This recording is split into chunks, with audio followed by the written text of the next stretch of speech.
Introducing National Streaming Sports, live and on-demand sports talk programming that you can access 24/7. For the premier sports talk experience, tap into our Roku channel.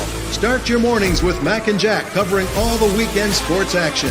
Then pour a cup and enjoy all the sports you can drink on the Coffee and Sports podcast. At midday, talk sports from east to west on the Coast to Coast podcast. Followed at night by some hot girl talk with Prim and Proper Sports featuring Sonja Pearson. Talk boxing on the Gloved Fist. Yankee fans tune in for Start Spreading the News. And there's more on the College Sports Huddle and Sports Scope with Robert Butler. There are 20 podcasts in all and 70 weekly shows giving us a 3.4-star viewer rating. To find us on Roku TV, search for National Streaming Sports on the Roku search bar. Click on the logo and you're in. National Streaming Sports, live and on-demand sports talk for America. National Streaming Sports is brought to you in part by BetUs.com, designed for true fans. NFL odds, Week 1 and futures. College football odds, including Heisman Trophy favorites and playoff odds. NBA odds of division winners and playoffs.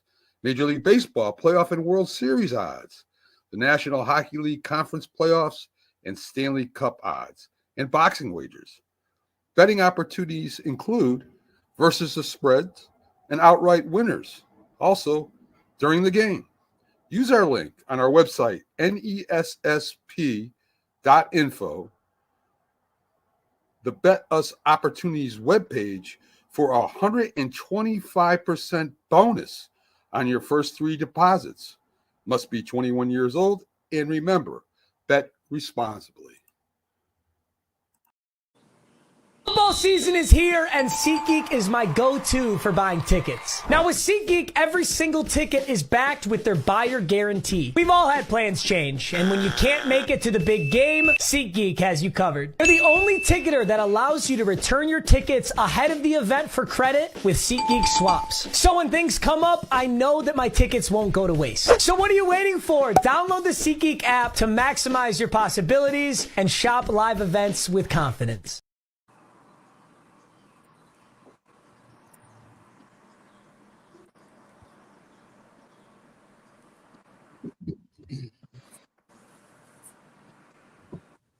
Good morning and welcome to the Sunday Morning Sports Show. I am Sonja, sitting in for Mac and Linda, the great producers over at Roku. Download the Roku app so you too can be in the know when we are live and when we have sports 24/7 without the cost of cable.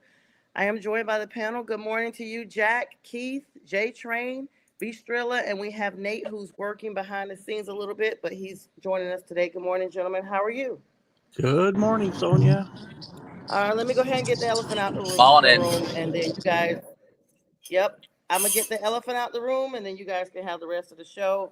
Unfortunately, the Duke Blue Devils have not advanced to the championship game, lost last night in a very close game. The entire game, for the most part, the second half was extremely close. Houston obliterated them in the end by just a couple points here. So congratulations to Kelvin Sampson. The only good thing about Kelvin is he's from my home county, Robinson County, North Carolina. Congratulations to him. Couple of stats here. In the first game, the Florida game versus Auburn, also a nail biter. And Florida barely getting it done, but they made it. Walter Clayton Jr. is going to be breaking history, 34 points in a national semifinal versus number 1 Auburn. We got all number 1s here. Most in the Final Four wins since 1981 when Al Wood from the University of North Carolina set that record. This was Houston's 7th Final Four appearance without going to the actual championship game, so congratulations to them. And there was 2 for all-time records in national semifinals. Duke made their 18th Final Four appearance. And they were 6-1 with that record, but now, of course, as the number 1 seed, they are now 6-2. And some halftime stats of that game, very, very close. 34-28 was the halftime score. Both of them field goal percentages close, 31-41. 5-11 field from the 3 field goals of Houston. 3 out of 9 of Duke. I think, in my opinion, Duke just had a lot of penalties. Both teams' penalties were pretty close, but the turnover margin was extremely high in the second half, and I think that was what the kryptonite to Duke was in the end. So we got Keith Engle here, our college expertise and expert, and I know Jack definitely want to hone in. Of course, no sleep for me because I am not happy, but good morning, and I'm here with a smile. Listen, the turnovers, normally I would get on teams for turnovers, but the reason for those turnovers for Duke is Houston never gets away from what they do well, and they play tenacious defense, and that's what allowed them to come back for a 14-point deficit with 8 minutes left in this game. They didn't shoot the ball tremendously. It wasn't terrible. They get carried by a Crier and Mark. Who's the other kid? Crap, I can't remember. Sharp. And they don't panic. Calvin Sampson's a very underrated coach, and this was his 50th game coaching in the NCAA tournament, which is a bit of a. There aren't a lot of guys who have coached that many games. There's certainly some. I'm going to give Duke credit for a tremendous season. Cooper Flagg wins the Wooden Award yesterday, which is a small consolation, I'm sure, for him. They played a great game. They got coached well. I just think that at the end, the way Houston plays and doesn't get away from what they do best, just won out at the end. And congratulations to Coach Sampson and that rugged Houston team. And the other game, real quickly, Clayton was just unbelievable yesterday. What a tremendous game. He got some help from Alpha Martin as well. These were just two. Say that again. He kept him in the game. He did. And Auburn, I'll tell you, Janae Broom just didn't look like himself. He said he was 100%. There's no way he was 100%. You could see him favoring his arm the whole game, I thought. Yeah. And so that made that certainly had an effect. But no one's going to talk about it this morning. I'm already talking about it. Hold on. No. Can I finish the thought I had here? Please. Broom didn't play well, but I'm not taking anything away from Florida. Florida might be the better all-round team. I thought it was Duke going in here, and after watching Florida yesterday, I think they may be the better all-round team in this tournament, and I think you're going to see a matchup of two great SEC teams here. So go ahead. I'm sorry. Yeah, but no one is saying anything about it this morning because Auburn didn't cash in. But Florida, did he actually open the door for an epic collapse on their part at the end of the game? I mean, Auburn misses a three-pointer. They missed other opportunities. It looked like a hopeless cause for Auburn at the end. Yet the opportunity was there at the end for them, to pull out a miraculous comeback, but they just failed to cash in. These were two great Final Four games. I mean, it was only a 6-point and 3-point margins, but even the 6-point margin felt closer to me than at the end than that, for sure. I mean, they were just great games. I got nothing to say. If you're a college basketball fan, don't be upset Cinderella isn't here, because this was great basketball yesterday. And good morning, Almighty Finesse, as well as Brent. Thank you for joining us. I'm sorry, J Train. Go ahead. No, it's okay. I said all number ones living up to the billing. It was just great. It really, I'm not a big March Madness fan, but man, I was glued to the seat and watching the tube, and I was like nail biting. I was like, wow, look, these guys are playing. I mean, let's give credit to Florida, like you said, Keith. Auburn was dominating in the first half, but it seemed like the Jani Broom just really was exhausted. What I understand, he didn't practice none the whole week, just resting the elbow. And they had a game plan for him because they knew what was going on with him, and so it worked. And no discredit to Florida. Florida on every level, their guard play, their forward play. Everything is just. Who's the guy that was getting all the offensive rebounds? They were getting offensive boards out the wazoo, and I think that's what killed Auburn. Listen, and again, Golden made some halftime adjustments. As you said, they didn't look sharp in the first half, but they came out from the start of that second half and looked like a totally different team. And for a while, it looked like they might take Auburn out of this game early in the second half. But Auburn fought back. I want to give them credit too. I mean, playing with their star injured, and it's not an excuse. I'm just saying it's a fact. Florida probably would have won this game either way.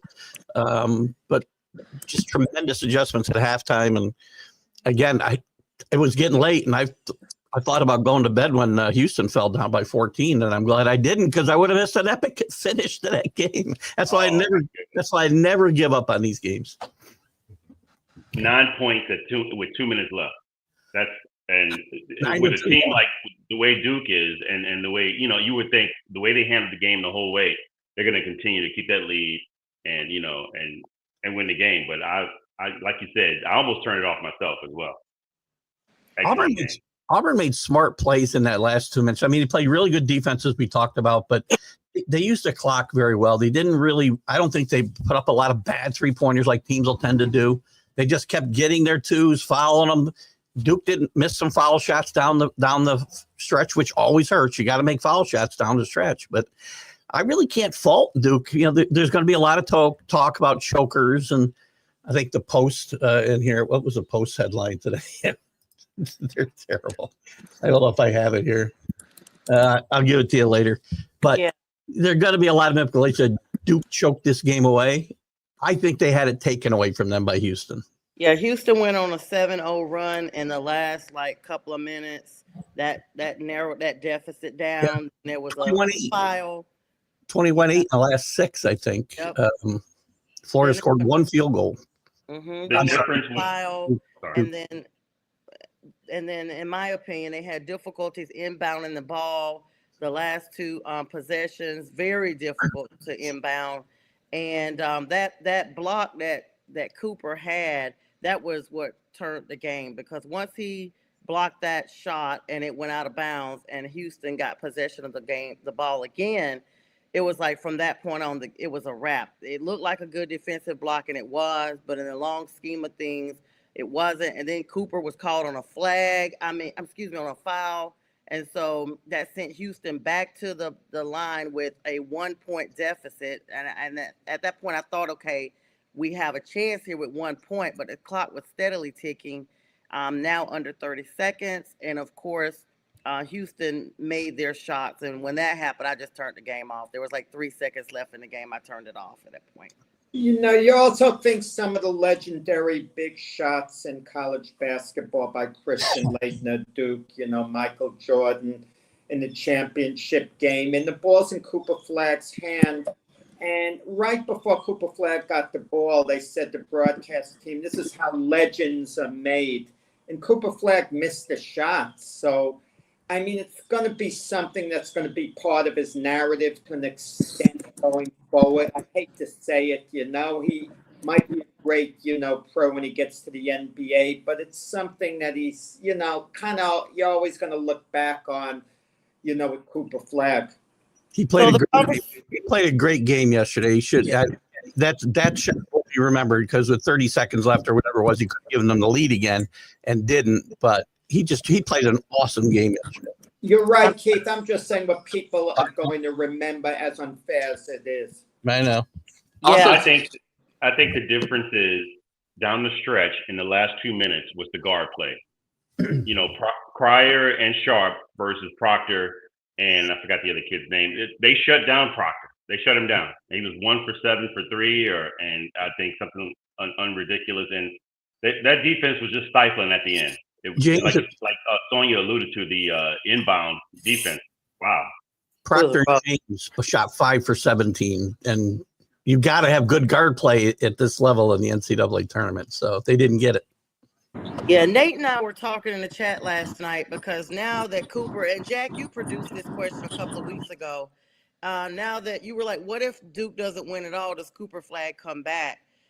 Or does he declare for the league? And Nate seems to feel like that he will come back again. My stance is, why gamble your number 1 chance of going into the draft at this point and risk another season, a potential injury? He's already had a couple of close calls. But, like I said, Nate was basically saying he thinks he will come back. Nate, what were you saying about that in the chat?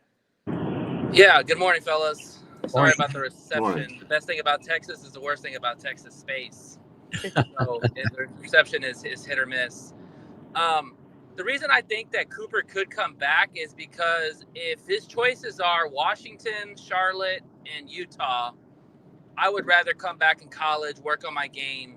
And on top of that, Duke's got 4 5-star guys coming in. The 2 Boozer brothers are coming in next year. So, I mean, you're talking about a stacked roster. And you know if Cooper comes back, Knupple's coming back. Proctor's probably gone, but that's okay. I mean, and then Malowak is probably coming back too. So you're talking about a team that they can rock again and be in the final next year. But I get it. I mean, if he wants to go to the NBA, hey, he's going to make a lot of money. But if I'm Cooper, I'm looking at the lay of the land. Do I really want to go to Washington or Charlotte, or would I rather hedge my bets, go to college, work on my game, and then come out next year and maybe maybe have a different team that might be in that sweepstakes for me? And he's got a good NIL deal right now too. Yeah, So. I was going to say, It's not hurt for money. Spend on this, right? Without NIL, this is a no-brainer. And even with it, he still risks coming back and get an injury. I would get a big insurance policy if I came back next year for sure. And he probably will. He probably will. He's not dumb. I disagree with that. I mean, I have to disagree with that. I just think that the way the league is set up, it'd be foolish to I agree with Sonja, to affect your bottom line. Why would you even do that? I mean, you definitely, if you've shown all season that you're number one player, you even won the award. This is the key. Don't risk an injury. That's the thing. And then, you know, you get taken out of the top lottery. You're the number 1 overall draft pick. There's nobody else. There's nothing. You've proven everything you really need to prove. You got to the Final Four. It's time to go. It's not like Caitlin Clark in a NBA. But he'll be the number one. He'll be the number 1 too, because if you look at the guys coming out too, Cooper's still better than those other guys. So I mean, but it's the risk that's involved. If I'm his agent, I'm telling him leave. Yeah, it's time to go. If I'm his agent, I'm not telling him to stay back for the glory.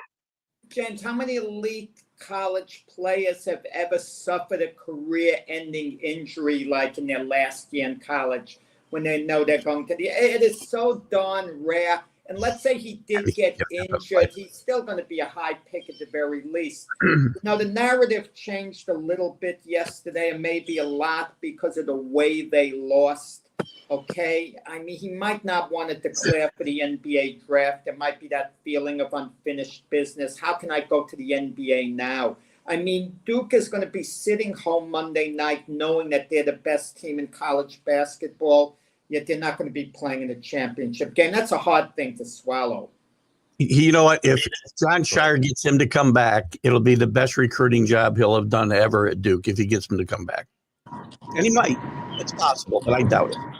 Now, this is where, to me, the NBA rules need to change. They need to change their CBA, meaning that they keep players for 2 years, not 1. Yeah. It should be a 2 and done. That'll kind of nip also the switching from schools or transfer portals and different things like that. I think a player, if they're close enough, they might want to stay 2 years with the same coach versus having it, because it won't allow you to just say, okay, look, I can switch school here, because I mean every player they were naming, they all transferred from somewhere. Most of them were transferred. Like, wow. I would love for Cooper to stay in college 1 more year, because for 2 reasons. A, I think he still needs to work on his game. I mean, I think he's a good player, but he needs to work on his offensive game. Like there were parts of the game where he just looked like they weren't scoring, and he wasn't scoring, and that was one of the big reasons why Duke lost the game, is because they went on those droughts, and Houston was. They were playing against the number 1 defense, though. Yeah. I mean, they were playing against a great defense. I get it, but I'm just saying I think he can work on his game more.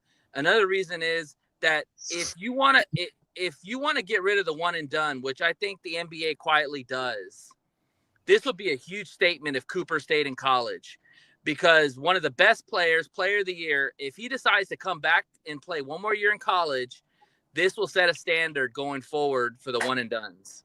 Because if he can come back and play in college, what makes you say other players can't do the same? You know what I'm saying? I disagree with that. Again, I'm sorry, Nate. I have to disagree with that again. No, I mean that's fine. I mean, hey, money talks, man.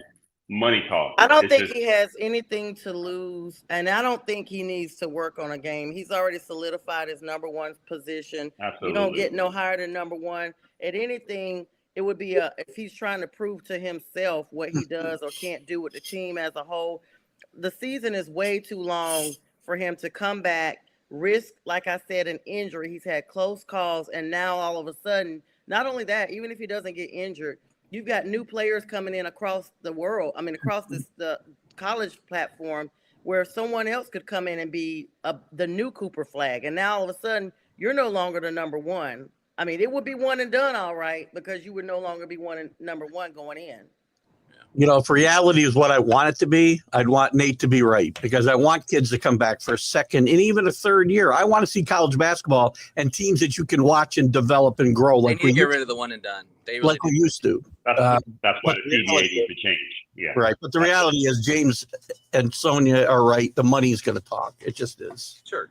Yeah. And so, I mean, we'll see, you know, we that's all sports is. It's always an abated breath to wait and see what just happens. I want to give a shout out to the Naismith Basketball Hall of Fame inductees, the class of 2025, big class. Congratulations to the 2008 USA Basketball Men's Olympic Team, Carmelo Anthony, Danny Crawford, Billy Donovan, Dwight Howard, Sue Bird, Sylvia Fowles, Maya Moore, and Mickey Arison. Congratulations to them being inducted into the Hall of Fame. And today, 3 p.m., kicks off the Women's Championship game. USC versus UConn, defending Women's Basketball Championship. That's 3 p.m. Eastern Standard Time. Guys, what are your thoughts on that game? Great matchup. A great match. You can't ask for a better matchup than this in women's basketball. I like UConn today. As good as South Carolina is, and the run they've been on the last bunch of years, I like Gino and UConn in this game. They've been destroying people. It'll be a good game. They won't destroy South Carolina, I don't think. But I think UConn will pull this out. And did you mention Sue Bird? Did I hear? Yes. You did? Very good. She was inducted into the Hall of Fame. So congratulations to Sue. Just an outstanding person, outstanding player, and has definitely contributed well to women's athletes. So absolutely. All right. Yeah, so, I got. No, go ahead, Nate. I'm sorry. I got SC because SC's got a lot of length and a lot of bigger bodies, and the way they just manhandled Texas, a good Texas team, was amazing. And on top of that, Don Staley has got them playing at a higher level, and they're deeper. So I think they're going to double team Paige Beckers all game and really rough her up like they did all the other star players they've played. And they're going to make other players beat them.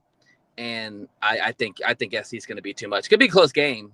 And I think Beckers will have a pretty solid game, but I think SC's got too much depth and too much length.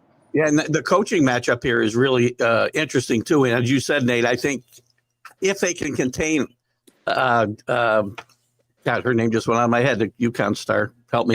Paige Beckers. Paige Becker, right. If they contain her, they win the game. I mean, it's pretty simple. And unless the other UConn teammates step up a bit, which they're going to have to, because they are going to have some modicum of success, I think, slowing her down, if not stopping her. Yeah, and of course, she's projected to be the number one draft for the ladies going into the WNBA draft. That is all of about 20 minutes. That draft is so fast. I couldn't believe it. I literally put the draft on, went to go make a plate or something, and came back and was like, wait a minute, why is another show on? I thought something was wrong with my TV. And I had literally missed the whole draft. And so I'm sitting there rewinding, like, the draft is that quick? Like, wow. So they have a lot of teams, right? They only have how many teams? That must be what it was. Yeah. The rounds were so quick. The rounds were so quick. I was just like, it was a blur, honestly. Yeah, Keith. So, prediction on that? You said you think South Carolina's not going to hang in there, huh?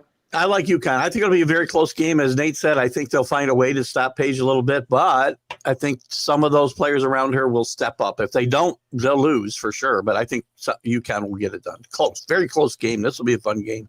Yes, Trilla, what are your thoughts on that? Well, to go back to the men's college finals, I just got 3 words. Defense wins championships. Houston's got the number 1 defense. They played Duke, which did have a very good defense too. They were 7th in the rankings of defense. Yeah. So, I mean, you take out the next team that could beat you defensively. I mean, I don't see Florida nowhere. So I got Houston in that game. Sorry. Like I said, defense wins championships. I just don't think that Florida has enough firepower to beat that defense. They just did a spectacular job on Duke. I did not see that coming. Like I said, once I watched the rest of that game and, once I got finished watching the game, I got Houston's stats up to see what kind of defense they got, and they got very good defense. So, and they're healthy. They're healthy really for the first time for months, for sure. So, and as far as the women's college basketball, I got SC too. Although I know this is going to be a heck of a game. I mean, UConn is coming in there. They're number 2 seed, and overall, and UConn, women's UConn basketball, but they're in it every year. So it's going to be tight for SC, but I still got SC in it. Yeah, I don't know. Thanks for bringing that back up. I don't know if I'm going to get over that. You guys know Tip was in the conversation. I thought he'd be joining us today. I guess it's too early for him. I'm pulling all my clips and stuff about Duke, but Can I say something real quick about that game? Tip is ridiculous. I'd rather you say something about Tip, but go ahead. Right.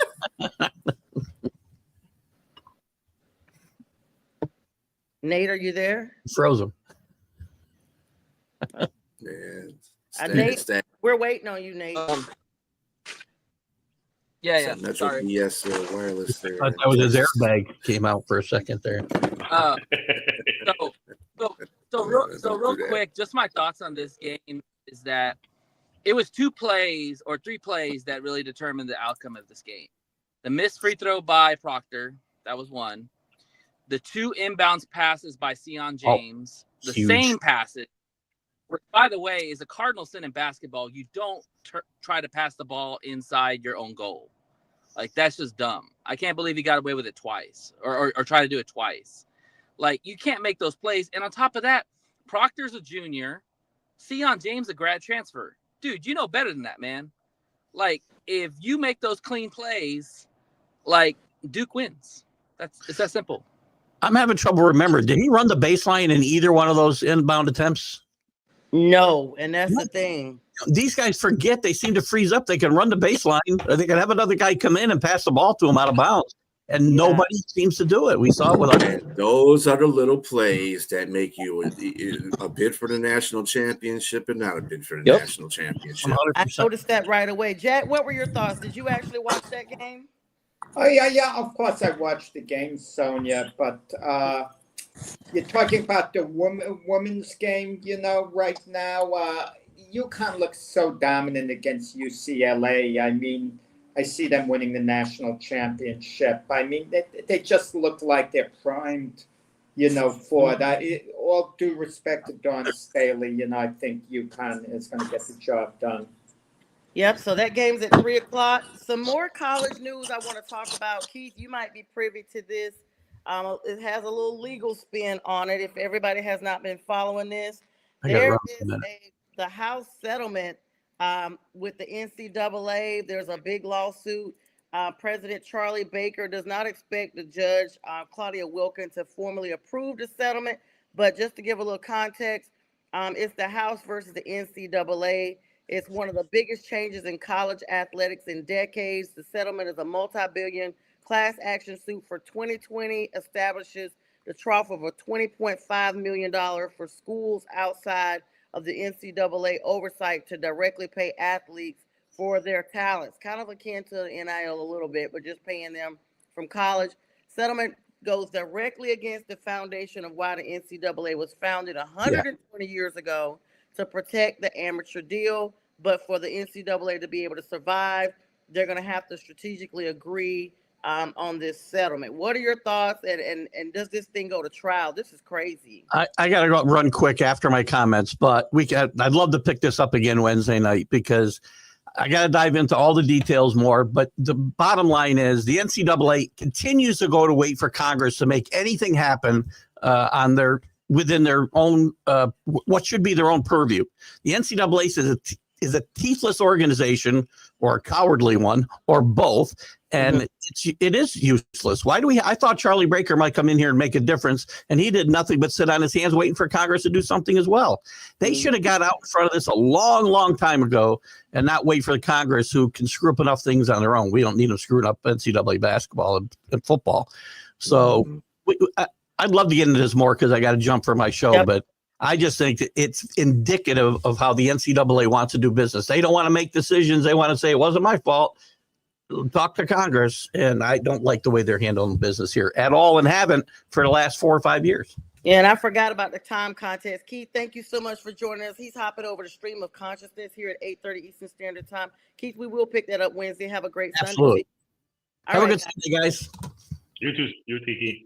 Bye-bye. All right. So everybody else, I'd like your opinion on this. This is a big thing. It's a mixture of a huge class action suit, one that we have not seen at all.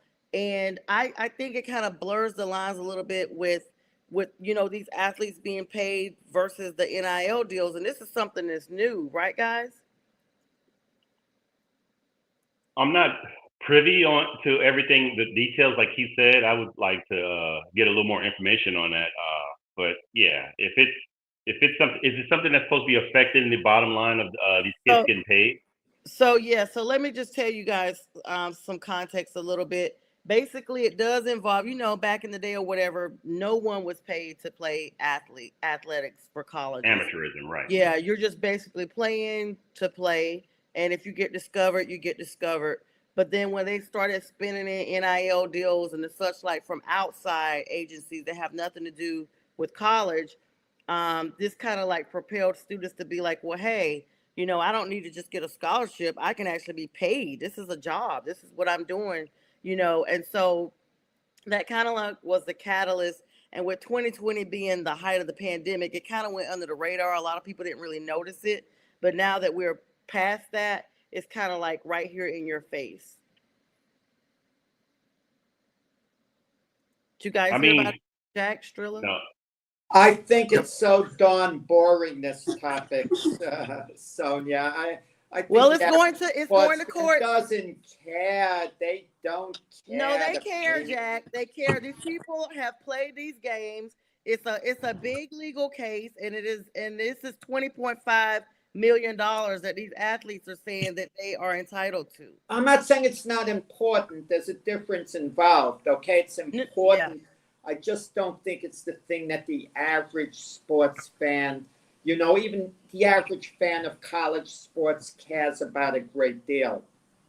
The thing is, he's dead, so I don't know. Go ahead, Nate. I'm sorry. The thing is that whether we like it or not, it's coming to a head to where the players are all going to get paid in college, because the universities benefit a lot from these players.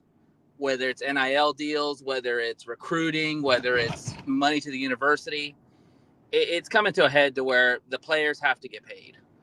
And if they're sacrificing their bodies, especially, you guys talk about injuries. If a player loses their career because of an injury that they suffered in sports or can't go on to the next level, they should be compensated for at least what they did. But where does it stop? Should a volleyball team get paid? Should an everybody team get paid? Are we talking about every single sport? That's what I'm saying. In collegiate sports, it's coming to a head where everybody's going to get paid something. It's not just going to be the best players that are going to get paid by NIL deals. Everybody's going to get paid, because if one person's fighting to get paid, they all want to get paid. And you can't just reward the best players. You're going to have to reward everybody. Like if they're going to do a salary, I don't know how they're going to do it, but the collegiate sports brought this upon themselves, because if you weren't going to pay the players, don't do NIL. It does seem intrusive in regards to labor laws. I mean, and when you thinking about these kids, I mean, and what's let's think about the name, NIL, name, image, and likeness. For the longest time, I remember the O'Bannon brothers with UCLA.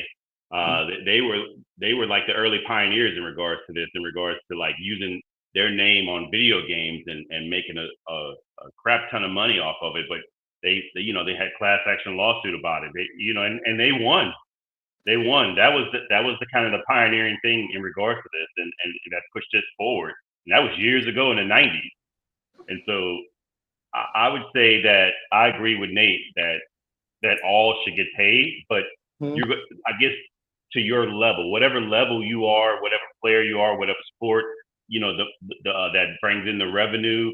Because I mean, you got to think about it. Football is probably the most lucrative sport in NCAA. It paid for volleyball. It paid scholarships. It paid for some other sports. So you can't say that some of the other players deserve a lot of money. They may deserve to get paid because they're playing, but most people aren't watching volleyball. Most people aren't watching golf, right, or they're not watching these other sports. They're watching football and basketball. Those are the most popular sports, and baseball.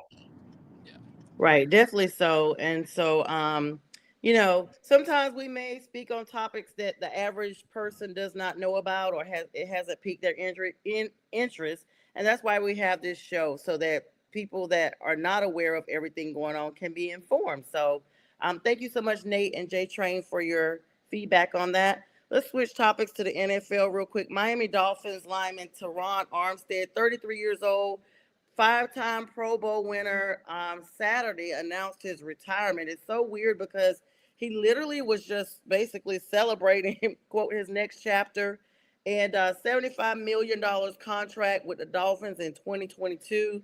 And he spent 3 seasons as the team's starting left tackle. During that span, he was named 2 Pro Bowls and was a 3-time team captain. Guys, were you shocked about this? He was out of third-round pick out of Arkansas's Pine Bluff by the Saints, J Train, in 2013. Kathica, Illinois native, set an NFL scouting combine record for offensive linemen with a 4.71 second 40-yard dash. Superstar offensive tackle.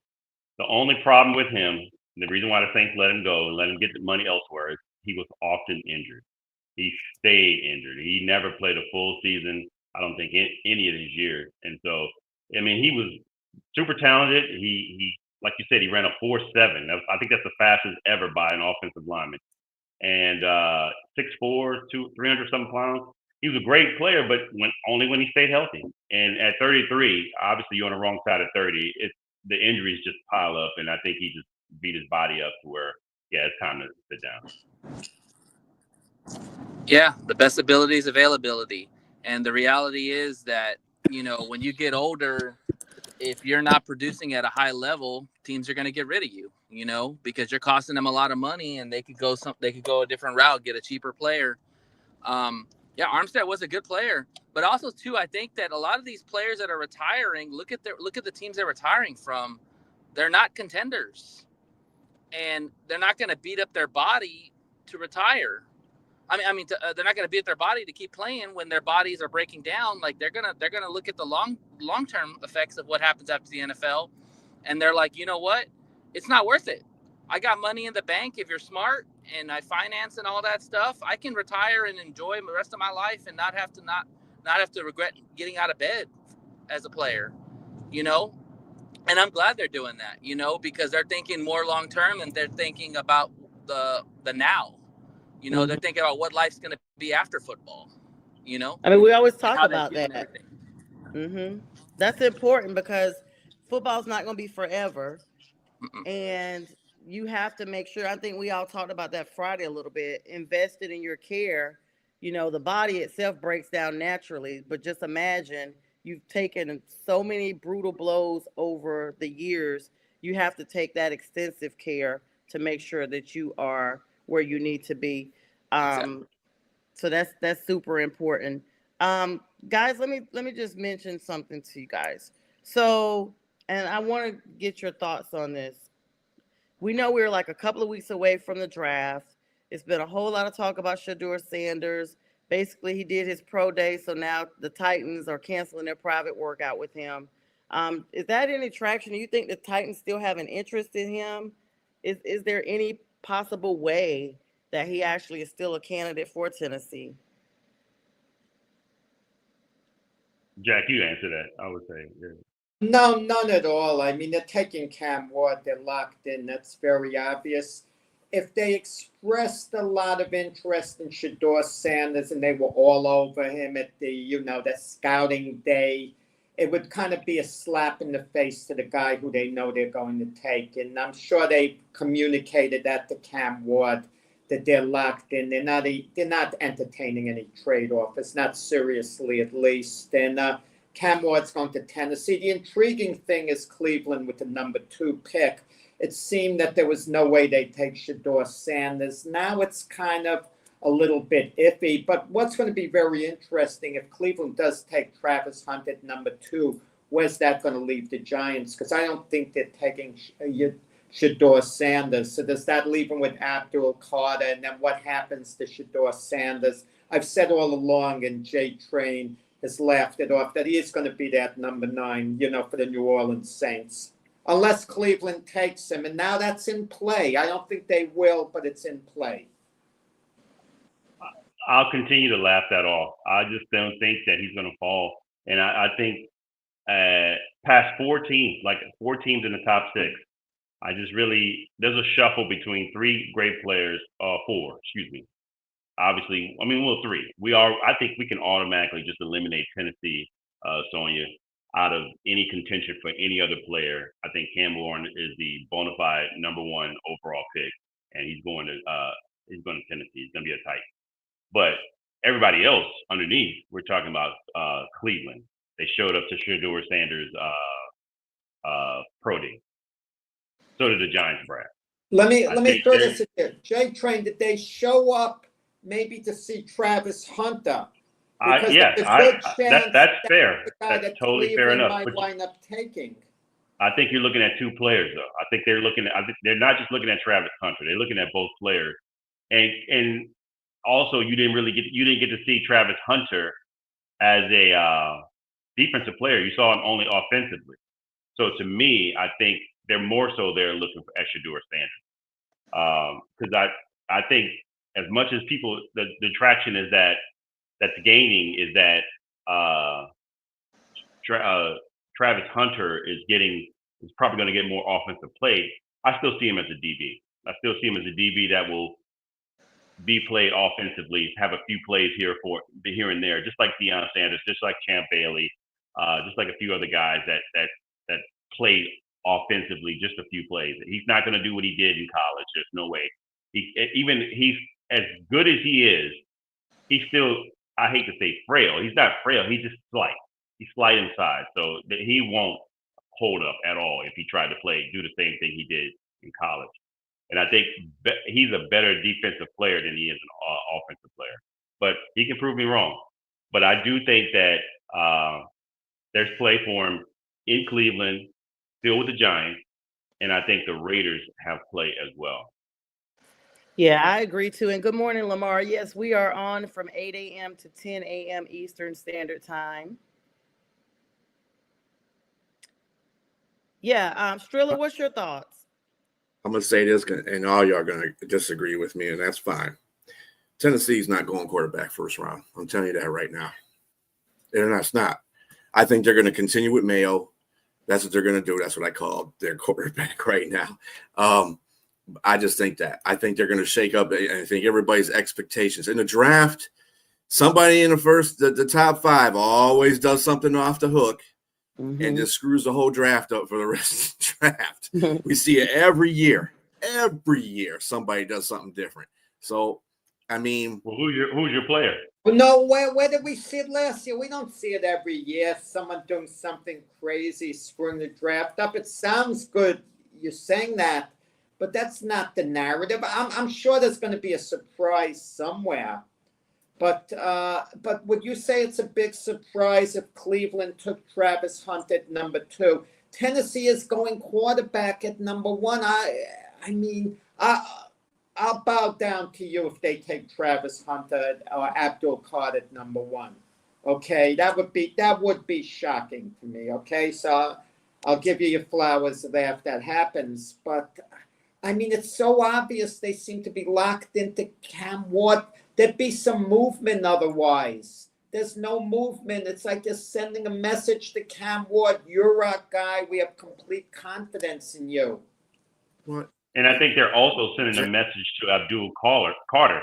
You didn't work out at all. He hasn't worked out. And I would think you would assume that maybe if it's not Cam Ward, it would be Abdul Carter. But he hasn't shown anything outside of what his football play was. I know he had a foot injury, but to think you don't do anything at your pro day, I guess he probably was discussed with his agent to say, like, if something goes wrong, there may be some risk to decrease your draft stock. But I mean, he can't go number. I mean, he even came out and said, "Don't think about." I mean, he tweeted like, "Don't think that quarterbacks are always needy teams are always going to pick a quarterback at number one." So, alluding to that he could possibly be picked number one. But he's shown nothing to convince me of that. Well, I mean, it's just us, right? To convince us doesn't make a difference. It's to convince the teams that he's, that has video on him, and it's just, Tennessee. I don't know how you can say that Tennessee hasn't shown or has shown that they're going to go with Cam Ward. They haven't moved Mayo.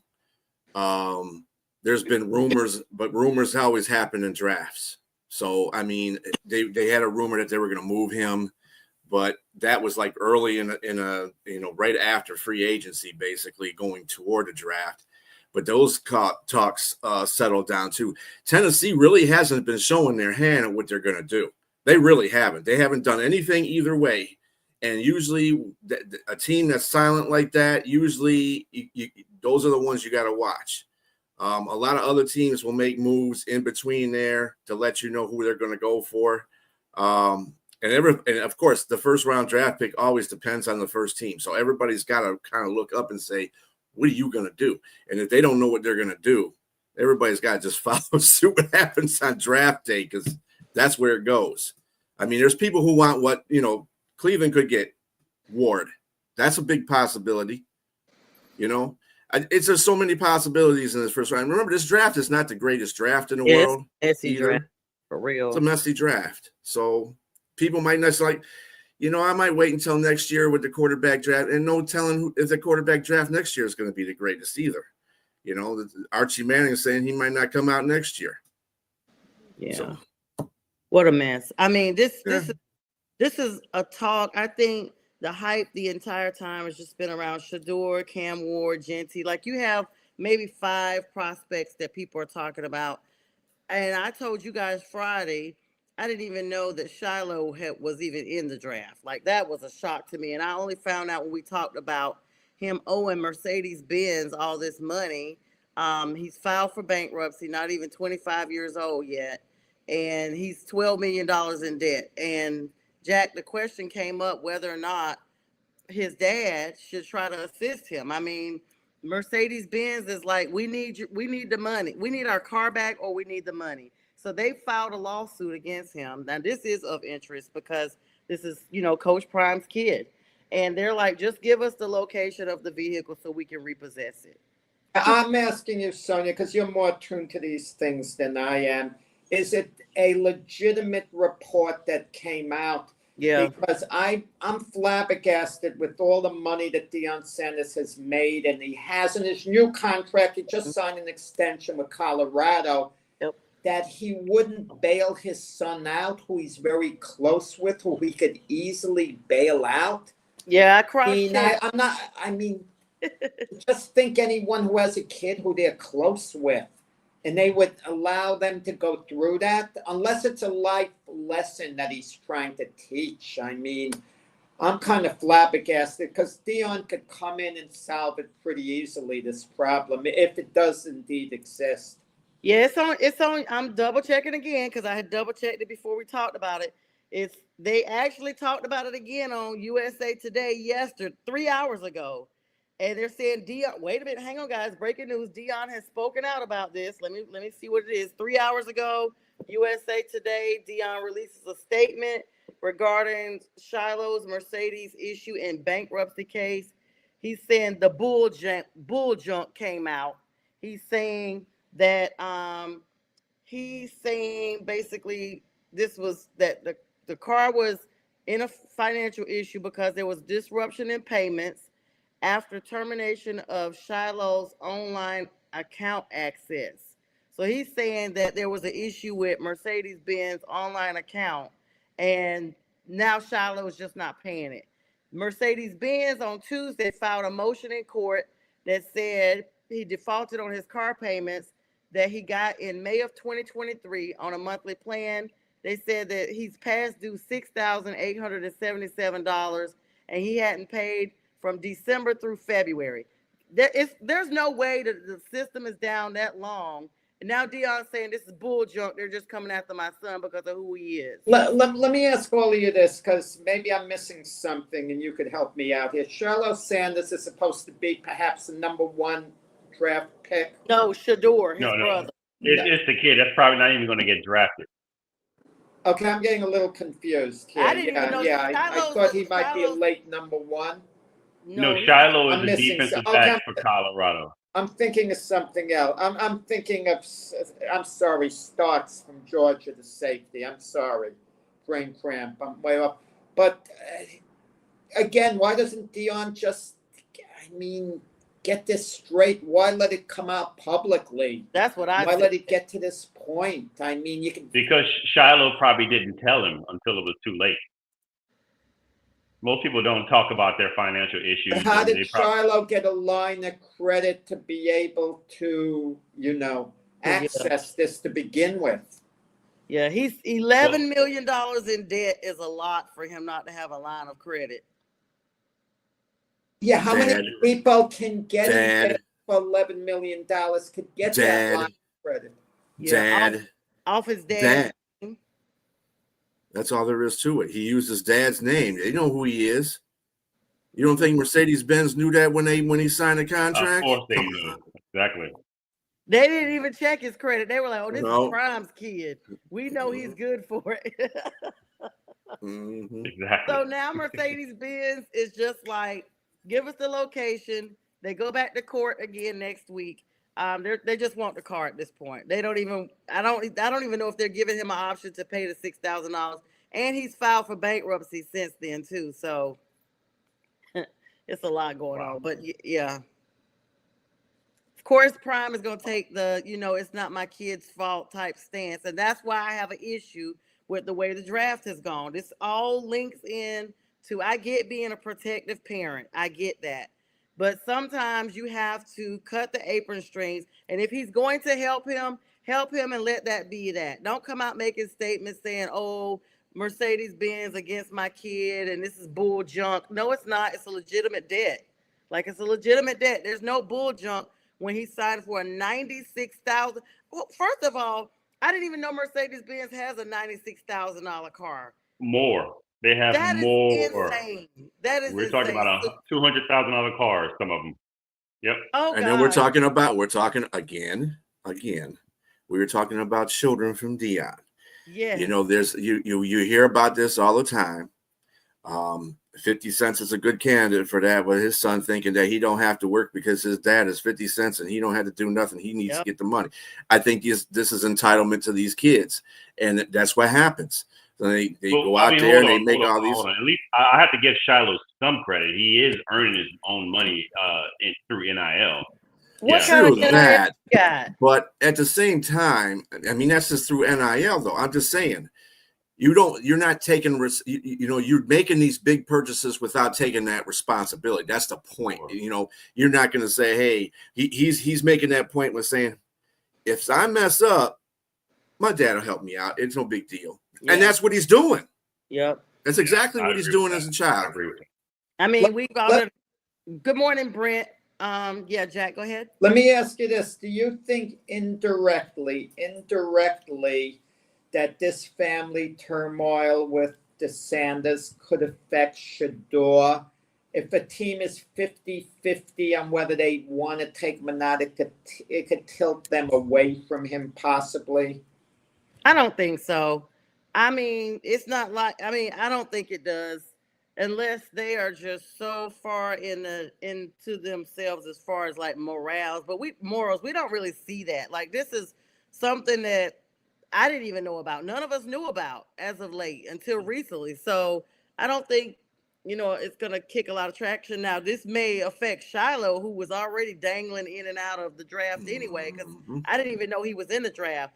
No team is gonna want to bank on him, and he's this much money in debt because they're like, okay, he's desperate, or he's gonna go to a team that's like, hey, we're gonna give you chump change on this, or they'll give him just enough to get out of debt. But I don't think that. I don't think that at all.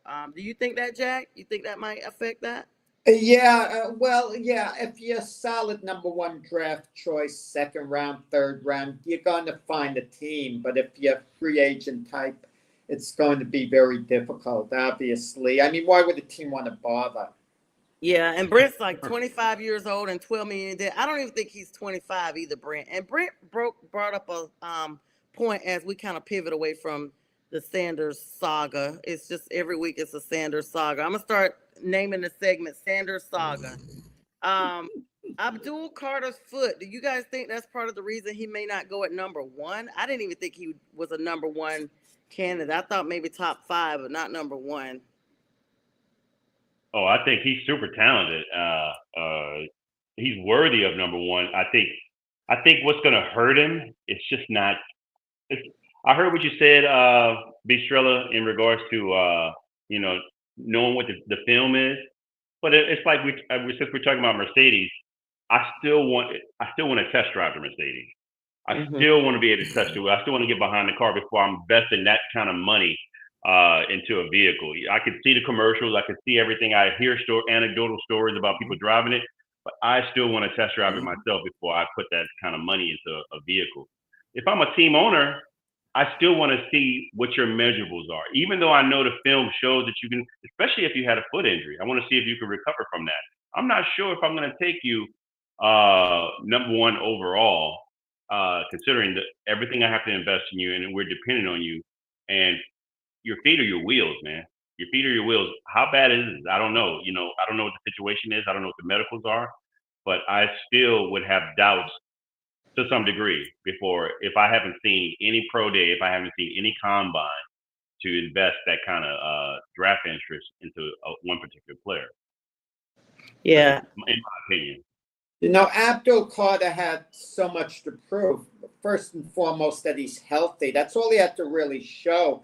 And him not working out, that's a little bit of a red flag. They could take all the medicals they want, but the naked eye test, that's what these teams at the top of the draft want to see. And it looked like he was going to go to Cleveland for a while. They were going to pay him with Myles Garrett, ferocious pass rush.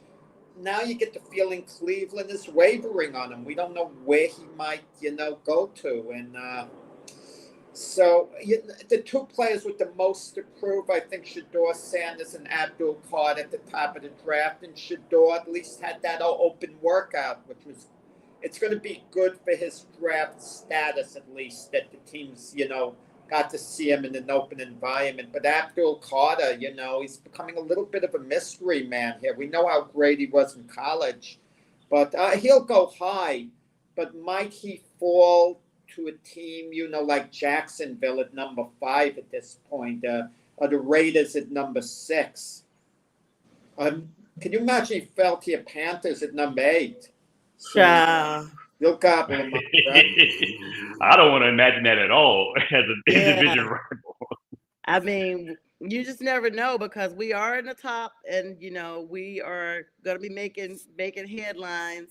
I know a little bit. There's some reports behind the scenes that was not necessarily clickbait, but people do not want to hear. The Panthers have been kind of in talks with George Kittle, so that's something that's kind of like not official, but kind of has been occurring. But I keep telling people, Jack, no matter who we get, we're coming. So unlike, my Duke guys who fell last night, they did at least get to the Final Four. look for the Panthers to at least get to the Final Four. Yeah, no, I don't mean to backtrack so much to give you a dig. You're doing a fantastic job as host of Mac's Place. Mac is irreplaceable, but you're definitely irreplaceable. Possible. But Duke is taking nothing positive out of yesterday. They're not going to look back. Oh, we got to the Final Four. It was an epic collapse, and it hurts, but it should be accepted that way. And you try to move on, but it's going to kind of be hard. George Kittle going to the Panthers. I didn't hear that one. Did you guys hear that one? It has not been official yet. I said they are in talks with him. So you can talk about anyone going anywhere, but George Kittle. Great veteran presence if he went there, but in talks with him, not just talking about it, in talks with him. So yeah, I mean but like I told you before, Sonja, in that same chat, is that this is a time for rumors anyway. Yeah, they can talk to everybody and their mother. Don't mean they're going to get everybody and their mother. It's just, and Kittle's got to make that transition too. And they're getting ready to sign Brock Purdy. I think that they wouldn't sign Brock Purdy if they didn't feel that at least they had one weapon enough for him. We got to wait until Brandon Ayuk comes off his injury, see how he does. Hopefully he doesn't become a crybaby. But they got Kittle. So, that's his weapon right now. And for him to be successful, they need to keep their weapons around him, because Purdy's one of those guys that unfortunately needs people around him to be good as a quarterback. Yes, they're irrelevant. And they moved on from Deebo Samuel, so it would be a complete rebuild if you're moving on from Kittle. Who's going to be a Hall of Famer as a 49er. I don't think you move on from a guy like him so easily. There's this emotional angle, too. I didn't think they'd move on from Deebo, but they did. But Deebo isn't thought of as a 49er legend, I don't think, the same way as George Kittle, because keep in mind, it was a couple of years ago where we were discussing, who was the best tight end in football? Is it, George Kittle or, Kelsey. Kelsey. I had that senior moment here, for a moment. Kelsey. And I think Kittle has a lot left in the tank. I really do. And he's on a trajectory to a Hall of Fame career. If he retired right now, he'd still be, if he wasn't first ballot, he'd still be getting a nod for Hall of Fame. But my question is, what's going on in San Francisco with all these major changes? Yeah. I don't know. I was kind of going to plug in as well. It kind of is a domino effect right now, even though Trey Lance was not a 49er at the time. Trey Lance was their number 3 overall pick in 2021, number 1 pick for the 49ers. He's now, of course, last season went to the Cowboys. Now he's officially gone to the Los Angeles Chargers on a 1-year contract up to $6.2 million of worth. And so he's heading back to California. So that was news akin to the 49ers. But who knows? I don't know why the 49ers would be in such a rebuild type method. Right now they have a few free agents: Kevin Givens, Brandon Allen, Dre Greenlaw is a free agent, Jalen Moore, Aaron Banks, Devondre Campbell, Braden Willis, Shavarius Ward. A lot of people.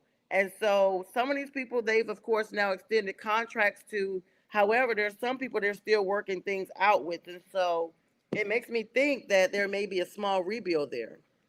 I think everybody saw this coming as of a couple of years ago when they started giving out all these damn contracts.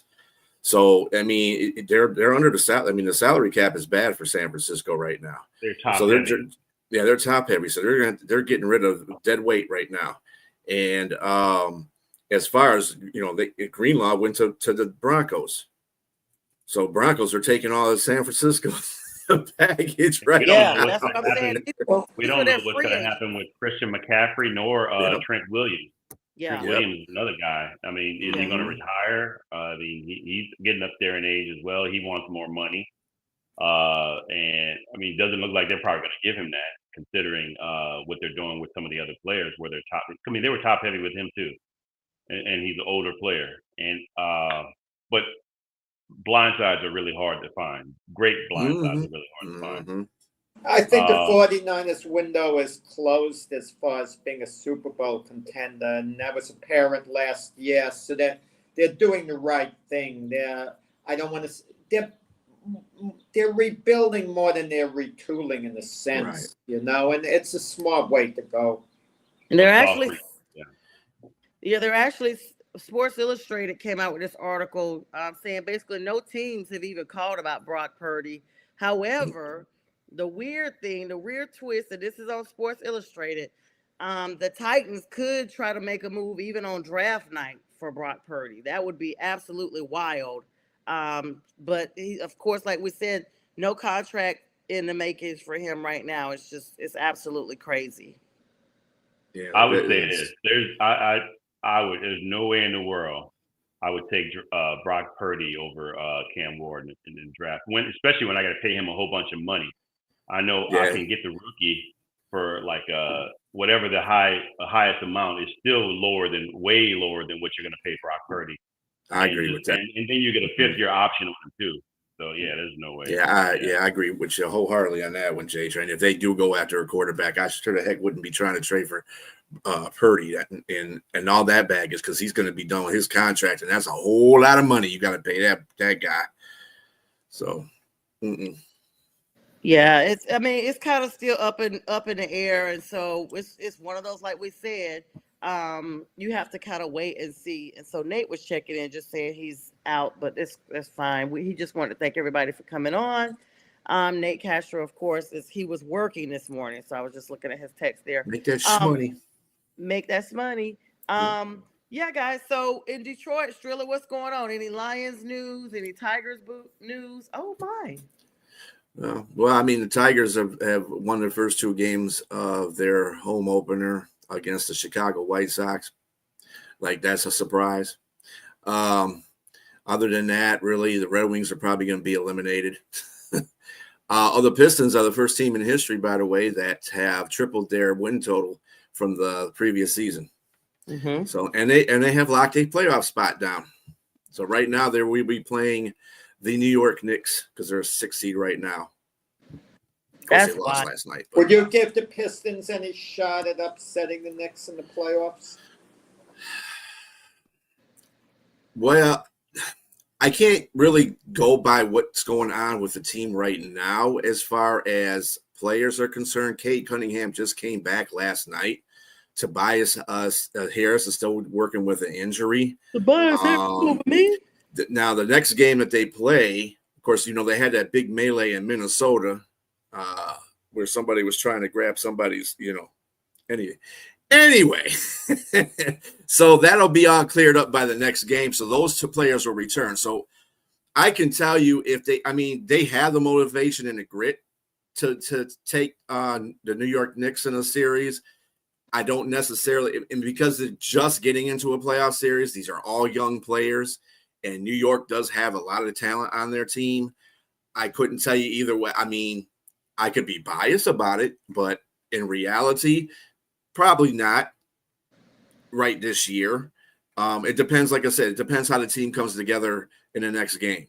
Everybody's coming back from, their ejections and stuff like that. And then Kate Cunningham just came back last night. And we got to wait on Tobias Harris. And once everybody's good to go health-wise, then we can actually see what the team is going to go into. If they go into the playoffs hot, then I might give them a chance to beat New York in a 7-game, or what is it, a 5-game series in the first round? Or is it a 7-game series? 5.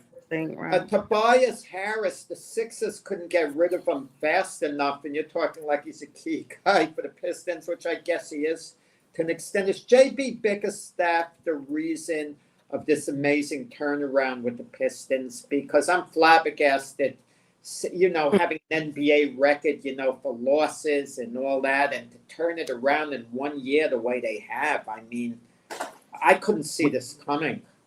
Jack, what I find hilarious about that whole situation, Bickerstaff was the coach of who last year? Who was he the coach of last year? That are now number 1? Cleveland. Yeah. Well, now Cleveland's number 1, and now Detroit. They got replaced by Kenny Atkins, and Cleveland's improved a lot. Yep. That's a good point. Mm-hmm. Yeah. Yeah, so I think it's a combination of a lot of things. I think I hate to say it like this, but a city sometimes rallies around a particular team, and they kind of construct around that team. And the Lions, Dan Campbell, and they've constructed a grit type of motive in the city, and all the teams have basically kind of followed that script. So when they got Bickerstaff, that's when that turnaround happened, and he does that way. He's grit. He's, a lot of people say, well, this is the Bad Boys 2.0. I don't agree with that, but anyway, it's a whole different era. But yeah, he's got him playing defense. He's got him playing gritty.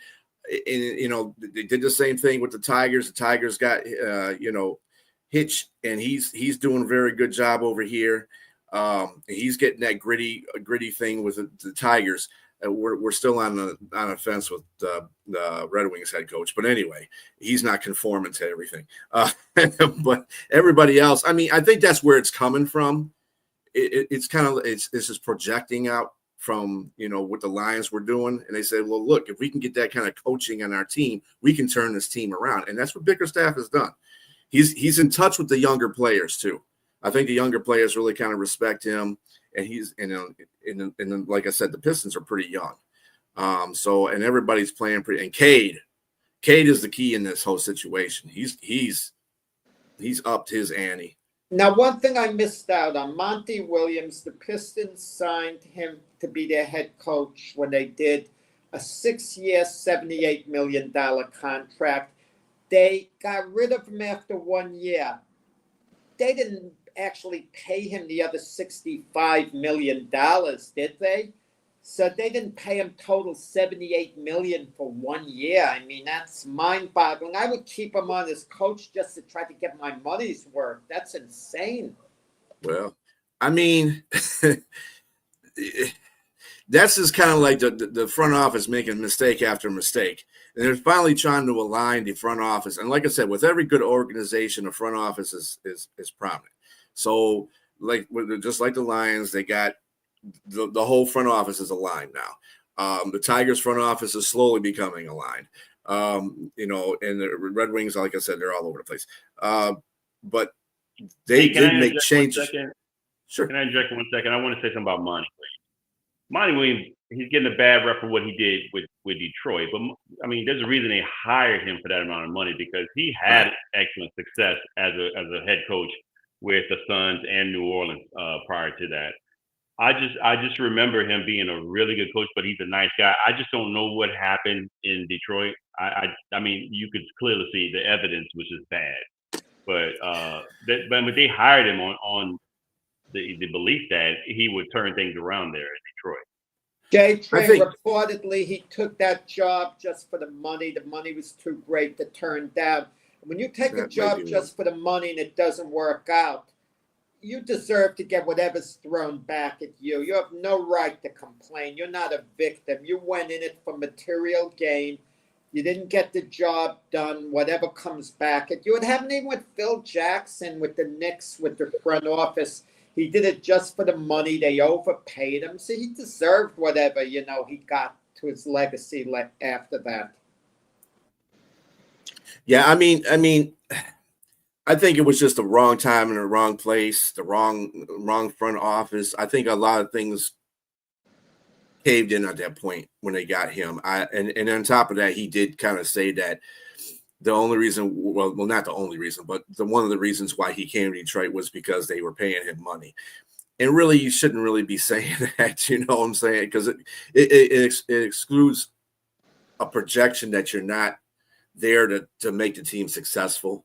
And to Jay Train's point, yeah, he was successful in the other places that he was.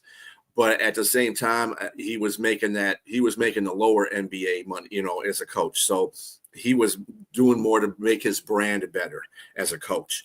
And then Detroit just bit off of it. And like I said, bad moves by the organization, don't do that. If you're having a hard time getting a coach and you have to throw money at him to come here, that tells you shouldn't be getting that coach anyway. I don't care who it is, because you're putting it out there so I can come here and just get money and not do anything.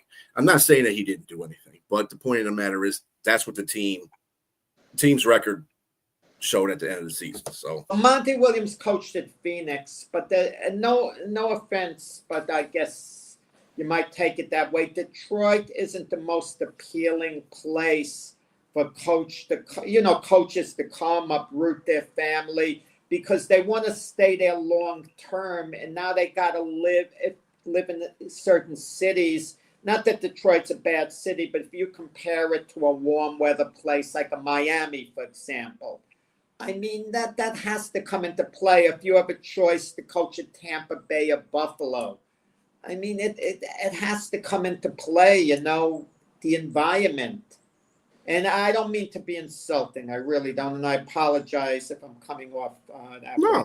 No. I mean, it's happened. I mean, all Detroit teams are like that. I mean, anybody wants to go to a cold weather team, it's usually to Green Bay, teams that New York Knicks, teams that are in marketable areas. Detroit's not a marketable area because pro sports is not allowing them to be a marketable area.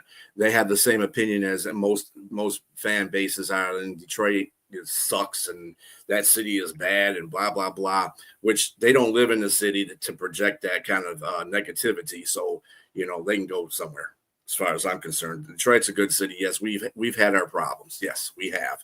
But it's starting to become a better city. So I think success brews people coming here. And if you have that success, and that's the other thing about Detroit. We can't hear you, B. No, I'm not muted. Oh, let me see what happened to him. All right, guys, let me see. Hang on. So he got muted for a second. Let me see if I can bring him back now. Something happened. You there, Spiller? The show didn't like me. You're muted, sir. No, I can hear him too. We can't hear anything. I hear you. Can you hear me, J Train? Yeah, I can hear you. You guys can hear him? Yeah. It's me? Oh, wow. It's you. Okay. God. Yeah, just what I'm saying. It's just, like I said, success brews people coming to your team. Okay. Oh, wow. For the Lions have gotten that success. A lot more people are coming to this team and wanting to come to this team. The Pistons are going to be the same way. Once you show that you can do something, then the people will come. But Detroit's been so unsuccessful for such a long time. Nobody wants to be here. What do you want to be on a losing team for? That helps too. I love asking this question to, people from out-of-town teams. For me, comparing the franchises, what would it mean the most to a city, a championship? Obviously, the Lions are number one. That's a no-brainer. That would be far and away the most important thing to the people in Detroit. But if they had a choice, what would create a bigger buzz? The Tigers, the Pistons, or the Red Wings winning a championship? I think second to football, baseball is pretty popular here. And based on the fact that the Tigers, when the Tigers won the World Series in '84, and what they did to what they did to the city after they won the World Series, not a positive thing. But they have that as much passion for Tigers baseball as they do for Lions. Lions will be way up there, but Tigers would be the next one.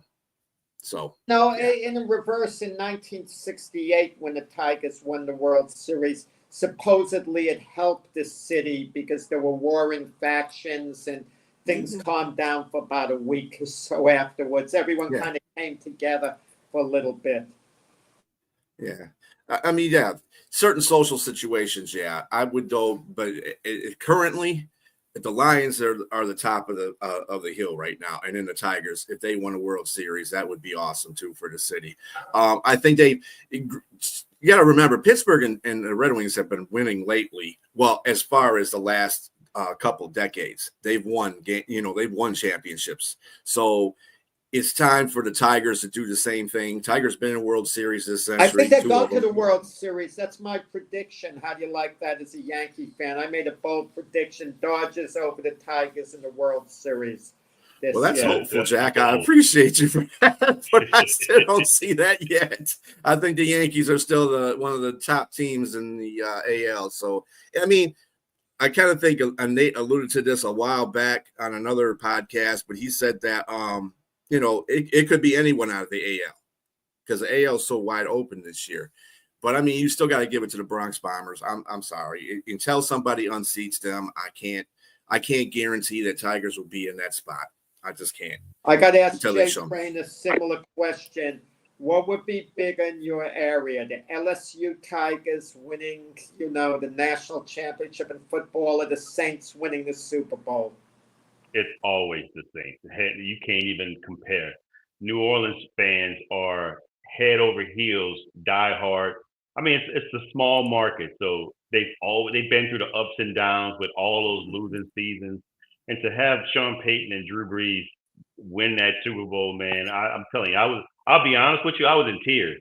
I was in tears watching that, and it was just like it was a great moment because I grew up watching the Saints, man, and all those losing seasons. Even the winning seasons with Jim Moore, they could never get over the hump. And they had a little bit of success in 2000 with Jim Haslett. But man, that era with Sean Payton and Drew Brees they had a close. It left me clamoring for more once they won. I wanted in 2018 when they were cheated out of the no call. Yeah, man, what could have been with that team with Sean Payton and Drew Brees? Maybe a couple of Super Bowls there. That may have been the worst no call in NFL history, and the most important no call. The game's over if they call that. The game's over. They know the game's over. The game's over. Yeah. Okay, guys, so I'm back. I don't know why I was having technical difficulties. Thanks for holding it down, gentlemen, while I was absent. I did want to plug in real quick a shout out to Malik Beasley of the Pistons. He has officially tied Steph Curry's record 300th three-pointer. So congratulations to him. Of course, he has that 1-year deal with the Pistons, but he's come in and really solidified his name. I was in the midst of saying that when I got broken off. And I also want to go ahead and take this time to do my trivia question for you, Jack. I don't have the theme music that I'm gonna be injured during the question instead of No. You have had like a couple of weeks of a reprieve, and I have been forgetting it. So this is a segment we have. That's the way you get back at me for me giving you a hard time. Yes. There you go. Thank you.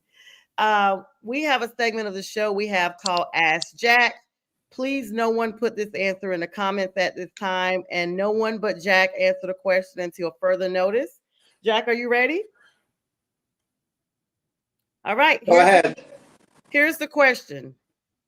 Has there ever been a rookie to win MVP? And if so, who was it? And this is for the NFL.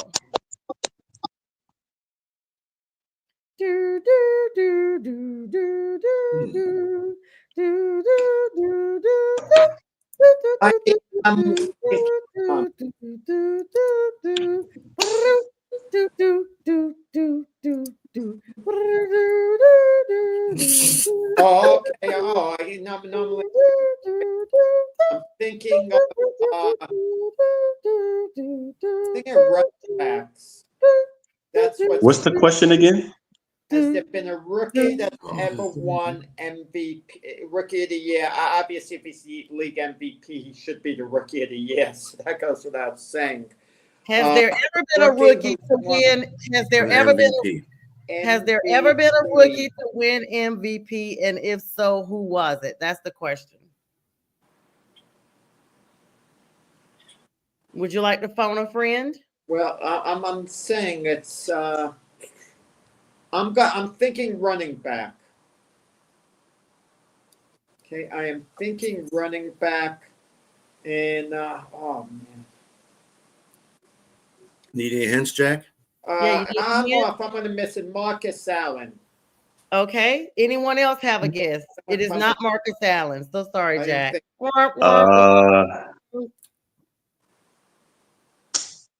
Usually a quarterback can do it. Was it Dan Marino? Nope, but that's a good guess. That's the answer that Mac had. Go ahead, next person. So it's one of my favorite running backs. I always put him above Barry Sanders as all-time great. Mr. Jim Brown. Wow, very good. Very good, Trilla. It is. Oh, yeah, he had 3 MVPs. You dug back, which is good, but it came before the Super Bowl era with Jim Brown. Let me read the stat. Jim Brown won with the 1957 Cleveland Browns This is a rare feat highlighting his exceptional rookie season. He was a fullback for the Cleveland Browns of the National Football League from 1957 to 1965, considered one of the greatest running backs of all time, as well as one of the greatest players in NFL history. Brown was a Pro Bowl invitee every season he was in the league and was recognized as the AP NFL Most Valuable Player 3 times. He won NFL championship with the Browns in 1964. In his professional career, Brown carried the ball 2,359 times for 12,312 rushing yards and 106 touchdowns, which were all records when he retired. He averaged 104.3 rushing yards per game, and he's the only player in NFL history to average over 100 rushing yards per game for his career. He was enshrined in the Pro Football Hall of Fame in 1971. He was named to the NFL's 50th, 75th, and 100th anniversary all-time teams composed of the best players in NFL history. Brown was honored at the 2020 College Football Playoff National Championship as the greatest also college football player of all time. This is Mr. Jim Brown. That's it. Congrats on getting Jim Brown that pick there. Very good. I'm a little surprised that Jim Brown, being a black man and a rookie in 1957, we're not talking 2025, we're talking 1957, that they would have voted him the award during that time, coming in as a rookie. So I'm a little surprised because I remember Jim Brown being interviewed once saying, well, he should have gotten the MVP one year. It doesn't mean that much to him because he said one year he got the MVP award when he felt he didn't deserve it. Another year he didn't get it when he felt he deserved it.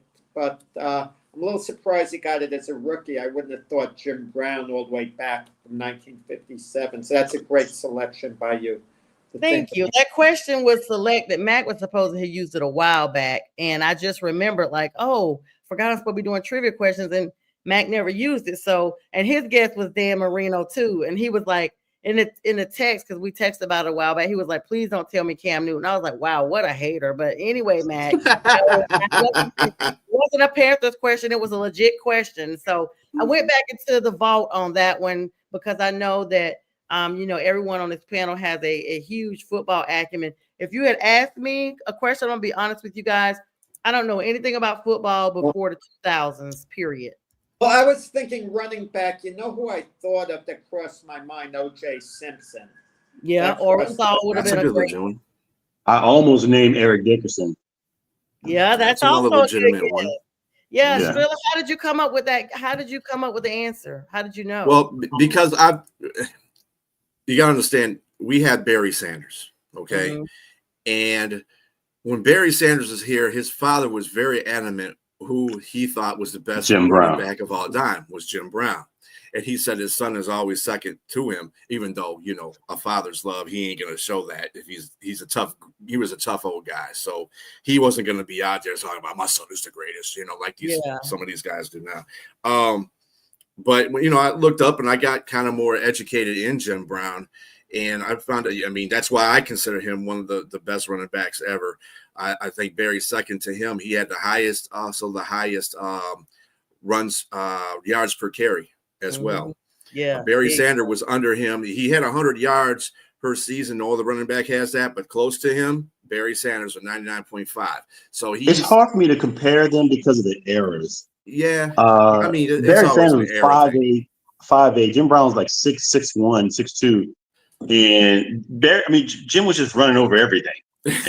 Most of the defensive linemen and offensive linemen about his size. So Barry, watch some film of him sometimes too. Just watch some games. They got YouTube videos out there of him in full games. They might be black and white. Some of them might be colored, but that dude was a man among boys in that time period. He was just killing him. He was like Wilt Chamberlain. Oh wow! In his era, so because he could play. He's the only player to get Hall of Fame for lacrosse and for football in college. Oh, wow, that is big. And that dude got 12,000 yards in 7 seasons. 7, and that's all he played was 7 seasons. Think about that. Well, it's 9 seasons actually he played. Yeah. 9. I think it was 9. Well, That's yeah, wild. but still, You got all of that for that, and you got players today that don't with put less games right. on the schedule. Yeah. Yeah, and less, more protection, more pads and stuff too. And Sonja, I heard you say Barry Sanders. I mean, that Jim Brown averaged over 100. Barry was close. I think he was like 90 something. It was like 90. Yeah, he's 99.5. Yeah. So I mean, that's impressive, man, to be such a little guy. Yeah, I probably would have guessed Barry Sanders if I didn't. Well, not the era, but I'm saying if it was just a generic question, like I posed it and you didn't know the answer, I probably would. I mean, you didn't know the year that I was reflecting on. I probably would have guessed it because, like Jack said, 57 is before the Super Bowl era. So I probably, in my mind, would have gone like, okay, post Super Bowl era. Sometimes we forget about. Well, no. What would have thrown me off, even if it was multiple choice and Jim Brown's name was there, I would have thought, like I said, 1957, a black man who's a rookie. That's true. 1957, a black man who's a rookie. I mean, I don't see the vote. Some voters aren't going to vote for him based on that. Yeah, we're talking about the era of the Brown versus the Board of Education. So, I mean. Yeah, I mean, if he was an established player. Not that Brown. Different Brown. No, I'm just saying, it's just that era. Yes. Yeah. I get it. On a side note, I've actually met Barry Sanders when he was in his playing day. And that dude has thighs the size of a tree trunk. That dude, man. And I was mine now. He probably couldn't compare to me in size now as far as tree trunk to me, because he was in a dunk contest. But at the time that I met him, his thighs were about bigger than me. So I mean, that dude has some wild. Woo, yeah, that is wild. I mean, I watched a documentary on Barry Sanders where he had a chance to break an NFL record. Didn't want to go in this, wanted out of the game. Didn't care about the record. And players say that all the time, but they're lying when they say, all they care about is winning and this and that. Players that can't put up stats, they point to winning, okay? That's the most important thing, But in the case of Barry Sanders, I got the feeling he was that rare athlete who really didn't care about records as individual stats. It wasn't just grandstanding. Well, he's got a lot of traction lately with a lot of, he got commemorated with statues and so he's starting to get back into the media again. And he had an interview with Marshawn Lynch and I forgot the other guy's name, or Robinson.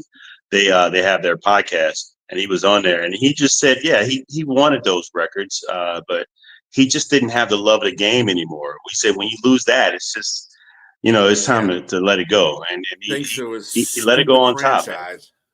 Thanks to the stupid franchise he was playing for. They didn't want to never put anything around him. They just want to put butts in seats. That's all they were thinking about at that time. And same thing with Calvin Johnson and Stafford. They didn't put butts in the seat. They didn't care about them winning and losing. They might say, we'll get a couple playoff games and then they'll get exited in the first round. I mean, that's a franchise thing. And that's why Calvin Johnson ultimately quit. He doesn't want to say that. But when you have a franchise that's disenfranchised with winning, it makes you quit. And I'm sorry. I know about people out there who are always ridicule the Lions. The Lions are so bad that Barry quit on them. And they're not lying because, Barry was a lot of things. He didn't care about the record. He wanted to win. He wanted to get in the playoffs. He wanted that 91 taste again. They got in the playoffs in 91. They just lost to a better team with the Washington Redskins. I don't think anybody's going to beat the Washington. Well, they won the NFC Championship games. So they won the Super Bowl. Lions never been to the Super Bowl. No, the Lions got to the NFC Championship game, but they lost against what he was saying. They lost to Washington. Who was a way better team. That was one of the best teams ever. We're talking about the 49er window closing. Before that, it's closed, at least in my view. The Lion window isn't closed, but is the window gently coming down now? I mean, no, I can't say that. They're still building for the future. What you think? No, they're still building for the future. that this team is building for the future. And I know Lions fans will be the same way. They'll be like, oh, we're going to win a championship now. That's why they're all up in arms about not getting a Hendrickson or getting a defensive end or re-signing Zadarius Smith and all that stuff. I mean, without the defense that we started with at the beginning of the year, that ultimately was their undoing because the offense had to work hard. And if the offense made a mistake, obviously they were going to lose. So the defense needs to be on point. Everybody's coming back. Aiden Hutchinson looks good. He did some reps the other day running down, an indoor field that is at Allen Park. And so I'm confident that he'll return, strong in this next season. They're getting everybody back that was injured. The only person that we're not getting back is Aleem McNeil, and I really think that that's going to probably affect the draft a little bit for the Lions. They didn't get a DT or a DE. I don't know what yet. But, they're making the moves. You notice that Chicago and the Minnesota Vikings, they made a lot of moves in the offseason. And Detroit made a couple humble moves, and that was it. Green Bay. When you're at the top, everybody else has got to make moves to get to that play. I agree. So Detroit didn't have to do too much. They returned a lot. They've actually gotten better in the secondary. So, I'm not worried about it. It's not Howie Rosen Eagles kind of building that they're doing. He's successful. He's one of the greatest at doing it. 3 Super Bowls in 8 years since he took over the whole organization, Howie did. So, you want to be on that projected path. The Lions are just taking a different path to get there. And I don't think their Super Bowl window will close until they have to start paying everybody up the butt. Well, Jack, before you ask that, let me ask the question. Do you have you have a very talented team. You drafted well over the past few years. You've accumulated great players on both sides of the ball. My question is, can you replace a Ben Johnson and an Aaron Glenn? Exactly what I would think. And get to the success and continued success that you had and catapult you to the Super Bowl? I was just waiting to ask that. I could say this. John Morton, who we have right now, was an offensive coordinator. And, of course, Jack should know him because he was with the New York Jets as an offensive coordinator. Not successful, unfortunately. But at the same time, he was there before Ben. He was with the Lions before Ben. And he kind of taught Ben the ins and outs. Now, you're not going to get the same offensive razzle-dazzle that Ben Johnson had because Ben Johnson is an individual. There's certain offensive coordinators that just have that knack. But you still have the talent out in the field. So that'll help John Morton in that case. As far as our defensive coordinator is concerned, I think Shepard will be actually a better defensive coordinator than AG will be. I think that AG was a very good coach last year in his position to get these players to go out there and play as well as they did, even though they had a bunch of banged up people. And I think that's what makes him an extraordinarily good head coach, because he knows how to react to folks. But as far as, I think there might be a little fall. Besides, our division is stronger. That's something that you're going to look at. Nobody's not going to win 15 games in this season. I don't think anybody's going to win 14 games in this season. 13 games might win you the division. But, they're going to come down, obviously, and there's going to be adjustment in the beginning of the year. They still have Dan Campbell, who's that coach. So I don't think the Lions will take a step back as far as, intensity and grit. I think they're going to still win games based on that. I just think that the offense will be slightly different because you're not going to see trick plays every 10 plays. That's just not John Martin's theme. You might run the ball more, which is something that the Lions need to do, instead of having Goff put in those situations where he has to win the game like he had to do against Washington, and there's no choice because they have no defense. So they want to try to slow the game down so the defense doesn't have to work hard and, run the ball. And I think John Morton is that guy to do that. I'm not saying that they probably run the ball a little bit more than they did last year. They're still going to have the pass in there, but I don't think Hutchinson coming back healthy from the injury. That's the key. Yeah, that's the key too. And I think that's the reason why the Lions are not going forward with re-signing him yet. They were going to re-sign him in the offseason. But I think that they're going to wait to see how that injury does. If the injury is fine, and I mean, if he comes out the injury and he's playing at the level that he played before he got injured, I think they're going to give him that contract during the season. But I don't see him doing it until that happens. They want to see what he's about because it's a leg injury. Let me ask Jack a question real quick. We don't talk about the Jets too much since Aaron Rodgers took all of his drama with him. What's going on with Breece Hall? They're going to be using a three-back committee instead of, he's the number one tailback for the Jets, but he won't be the only one carrying the ball in 2025. They're going to spread the work out. I mean, we don't know what Aaron Glenn is thinking. I mean, he put it out there. 1 year ago, Breece Hall's stock was very high.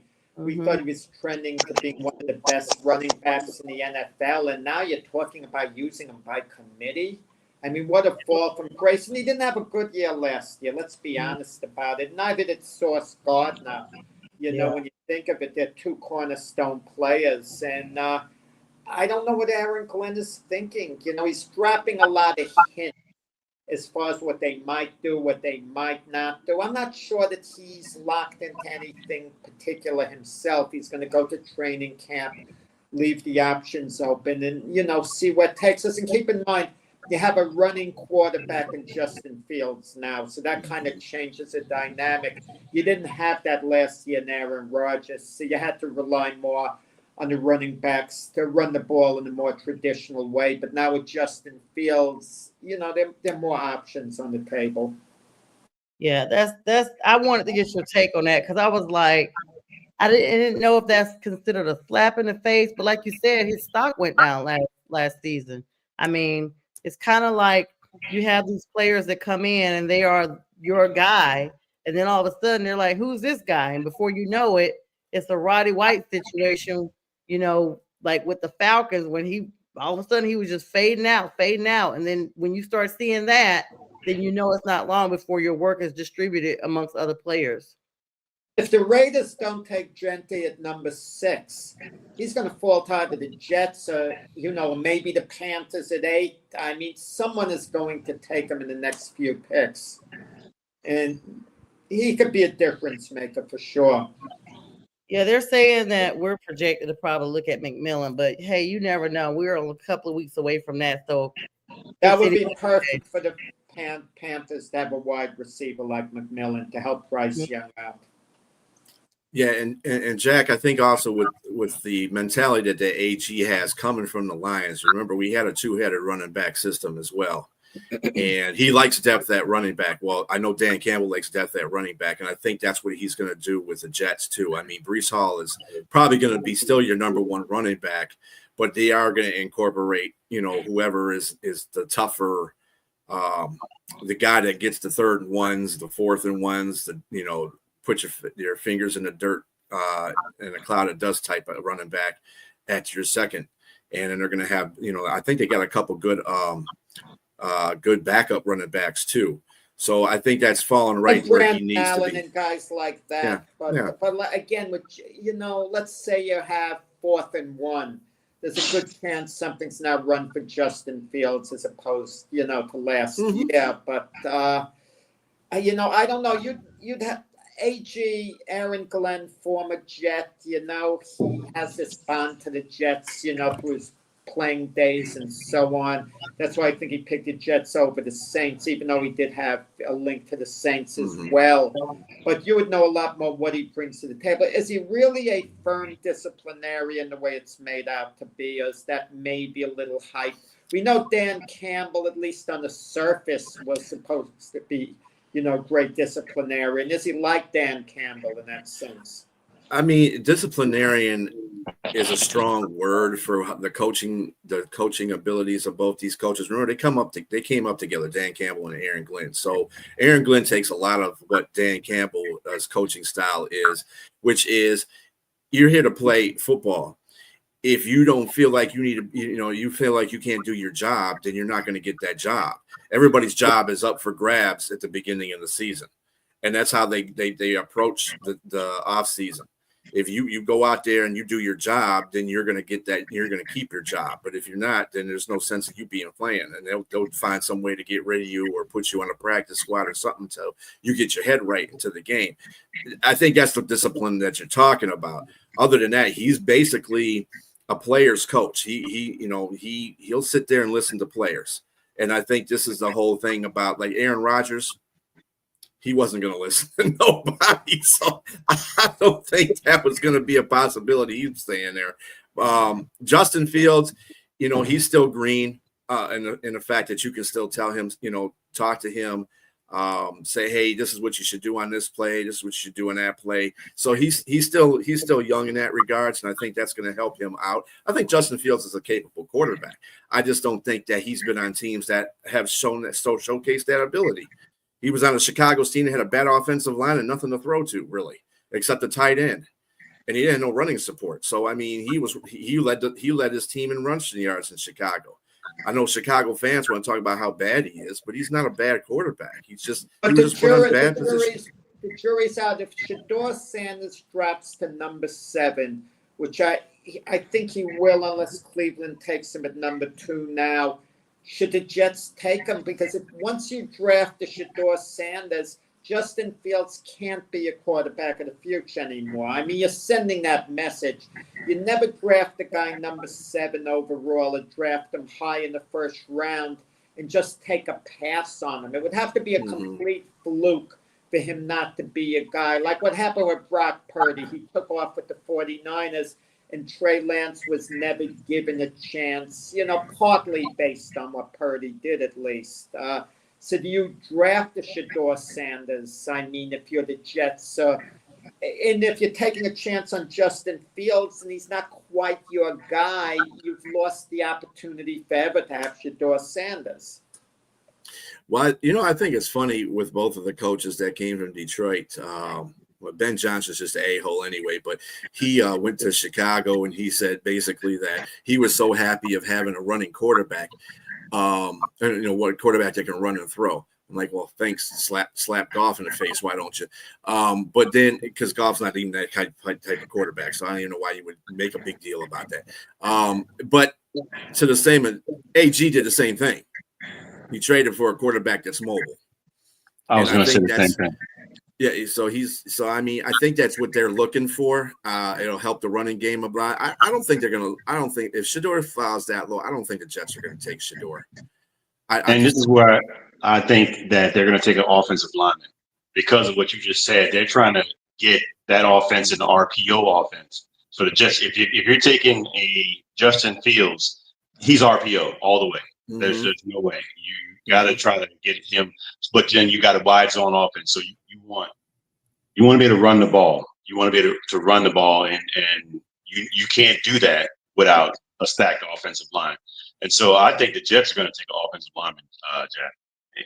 If they were to take Shedeur, when they picked Justin Fields, they picked him up. I was like, well, maybe that's just a stopgap. Maybe it's just a bridge quarterback. But they paid him a good excessive amount of money for the first 2 years. And I think that, with that said, that's the direction that I thought about it a little bit. They want to better free up Breece Hall and who's it, Braylon Allen? You said the other kid. Yeah, they want to free those guys up. You can't do that if you think that you could put a few in the box and you don't have the option of a quarterback to be able to run or to try to make you think that the quarterback's going to run. So you don't know what's going to happen. I think they're going to go with offensive lineman. You might think otherwise, but I think they're going to go offense. They need to build. Unless they do like what the Falcons did and threw everybody for a loop and play. I mean, ever since that happened, I have to look at it the bigger way. They may pull a Falcon. You know how somebody says pull or something? They may pull a Falcon, and they still may draft high for a quarterback. I mean, it's a guessing game amongst everybody except for the organization. Well, I think what Aaron Glenn's going to do, because he's a defensive minded coach, because he's a defensive coordinator. He did bring over Tana Engstrand to the Jets as an offensive coordinator from the Lions, and he's a very good. He was under tutelage of Ben Johnson, so I think that it's a very good possibility. J Train is absolutely correct about the offensive line, because what AG will do is ask his offensive coordinator, "Hey, what do you think we can get better at on the offense? You got a capable running back. You got a few capable running backs. You got a capable couple receivers, and you got a capable quarterback right now. What you need to do is solidify the trenches." And I think that's, if you saw Ben Johnson in Chicago, the first thing he did was go get offensive linemen. I think this is the same thing AG is going to do in the draft, or they're going to do in the draft, is get an offensive lineman so they can solidify the trench. I don't think the defense has any problems right now. I just think that last year was one of those enigmas where when they lost Baldy, that their defense went down the drain when he left. So Salah. So once I think that's just going to come back. I think the defense will be fine next year. I think it's the offense they need to work on, and that line, the trenches. They're just losing DJ Reed at corner. That's going to have an effect. I mean, I thought he was there. I thought he was better than Sauce Gardner last year. Yeah, I mean, Sauce had a down year, and actually DJ Reed had a down year too. As far if you want to look at the PFF thing about it, but at the same time, again, Salah had a lot of influence on that defense, and you can see that defense took a turn once he left. Again, I hate to correlate something that goes to Chicago's the same way. Eberflus was a bad head coach, but he was an excellent defensive coordinator. And when he left, Chicago was giving up 34 points after that. Now he's with Dallas as a defensive coordinator, what he should be. Sometimes as a coordinator, we all say this all the time. Sometimes coordinators can't be head coaches. They just need to be coordinators. Yeah. Prime example. How come no one is hiring Rex Ryan? It seems like he wants back in the game. He's going on ESPN, all this talk, and no one is offering him a job. How come? He's a blowhard. He's a blowhard, but he's a darn good defensive coordinator. I mean, that's what I don't see. I mean, I think they can't cover his dental plan with those huge porcelain veneers he's got. Maybe they always make it personal, Sonja. I had to provide a joke. We're getting to the end of the show. I haven't provided a joke the whole day because I've been in my feelings about Duke. So it'll fade, trust me. I should have eased off on Sonja this show in the beginning. I gave a hard time with Duke and all. I mean, I pretty usual. Putting on a smiley face with Duke's loss. I mean, what team hurts the most when they lose of all the teams you're a fan of, Sonja? A big game, a heartbreaker. Is it Duke? Is it the Panthers? Clearly, first and foremost, or what? So I've been a Duke fan way longer than I've been a Panthers fan. Number one, we didn't get the Panthers until I was in college. Number two, I didn't really get into football until like 2010, honestly. Before that, I've been a Duke fan since I was 12 years old, like literally a fan. And so it hurt. That's my lifelong team. I'm 50 now. So it definitely hurts. And I was telling the guys in the chat last night, because I knew you went to bed, Jack, so I didn't put it in you guys' chat. I watched it, actually. I had to. No, I'm talking about I was up to 12 o'clock really still talking about it, like upset. I went to bed right after the game. Yeah, so I didn't put it in your chat because I know you'd be like, remove me from this chat. I'm in bed with my bonnet on. Anyway, I just was like, it hurts really bad because I don't get a lot of championship out of the Carolinas right now. And it's been a long time since I felt very euphoric about my team in any of the professions, whether it be the Hornets, the Braves here in Atlanta, who we don't have a baseball team in the Carolinas. So I followed the Braves since I was a kid too. And the Panthers, I've kind of got used to being on the downward spiral of wins these days. So I got really excited about Duke, especially once they advanced to the Elite Eight. That's when it kind of took off for me. I'm going to be honest. I watch games here and there, but not every single game because I know anything can happen. Once the Final Four comes around, the Elite Eight especially, I'm all in. Last night was the first full game I've watched of Duke the entire season. I'm like, I wish maybe I hadn't watched it. Maybe we would have won because maybe I jinxed it. There's a whole bunch of that. Well, thought-provoking question. Is Duke the most famous program in college basketball history. You know, we'd say Notre Dame for football. We'd say the Yankees for baseball, either the Celtics or Lakers, you know, for basketball. Maybe the old-time Montreal Canadiens for hockey, but would Duke be it for college basketball? I don't think so, and that's just because Carolina is so competitive with them. Carolina's actually won more games. It's like 1 or 2 games difference than Duke. And even when you drive into North Carolina across the state line, the first thing you see is the sign that the Tar Heels were champions. You don't even see any of that stuff for Duke. To me, it's a toss-up between 3 teams in college in basketball. It's Duke, is Kentucky, and North Carolina. Storied history. When you look throughout the history, it's the Calipari years. I would like to give Bobby Knight some credit there too, but but it's more so him versus the team that Don't forget about UCLA. UCLA used to dominate too. Well, since John Wooden's days, they haven't had it much of an impact. But that's a good point. UCLA. Yeah, that's a really thought-provoking question. As much as a fan, I want to say yes, Duke is the bomb and .com, and we're number one. And it's such a toss-up even amongst the same competitive teams in the same state. So I had to bring that up. And of course, the Wildcats, and as of late, UConn has been just that team that people have been talking about. Mm-hmm. I think college Florida basketball, if I had to make a comparison, North Carolina, Michael Jordan, or Christian Laettner, Duke, Christian Laettner has the greater impact. I'm not saying who's a better college player, but the name comes out at you more, It's more resounding than Michael Jordan when it comes to college. Mm-hmm. Yeah, it's true, but Michael Jordan just went on to just do so much else in the league beyond, like I said, I want to do Christian Laettner, Grant Hill. I want to look at all those guys because those are the guys I grew up watching play, but it's, I just can't argue with the facts, and the facts are everybody knows about Jordan. Kids that are small kids know about Jordan. Everybody doesn't know about Christian Laettner.